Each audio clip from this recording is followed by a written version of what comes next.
depends. But yeah, so you're gonna see some movement. If and I'll make sure I do it for you. I'll hit the wall a couple times and bump some other cars, and you will see the deck move a little bit under those big amounts of force.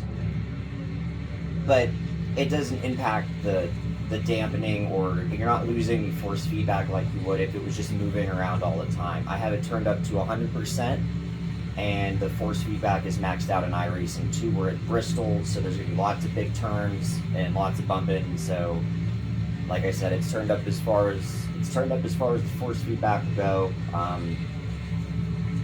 I think you'll be impressed. So we're about to go green here. So like I said, you'll probably see some movement from the big hits, but that's inevitable. It is still a Playseat, you know?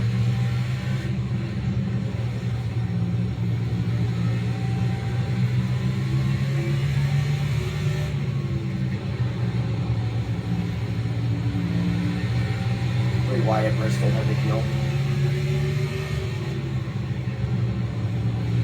I will say it has made a legitimate difference for me.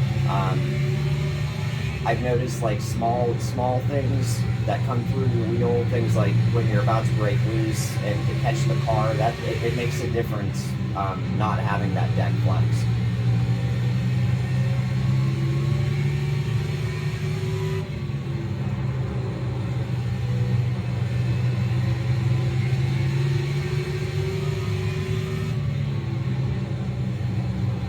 Do some bumping here in a second so you guys can see.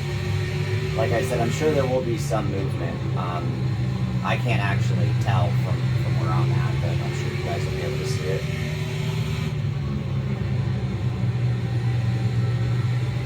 At Bristol, you can kind of lightly tap the wall if you're on the outside without it doing too much to hurt you, so I'll try to do that a few times.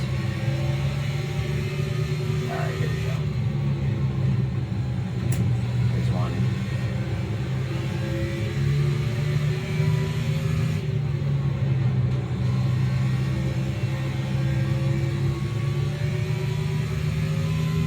Now keep in mind, like I said from my post as well, this is with a heavy wheel as well. There wasn't nearly as much. I actually didn't feel like I needed the stabilizer when I was using the WRC wheel. Obviously it would have been better with it, but this wheel and the universal hub obviously is a lot heavier. So, all right, clear up there. Breaker loose a little. We'll tackle wall here again. That noise you're hearing is my quick release. I don't have my my pin in. But I'm sure you guys are seeing some movement there. That's the point. I want you to see that, you know, even at 100% force feedback hitting the wall, you know, the thing still is hardly moving. So.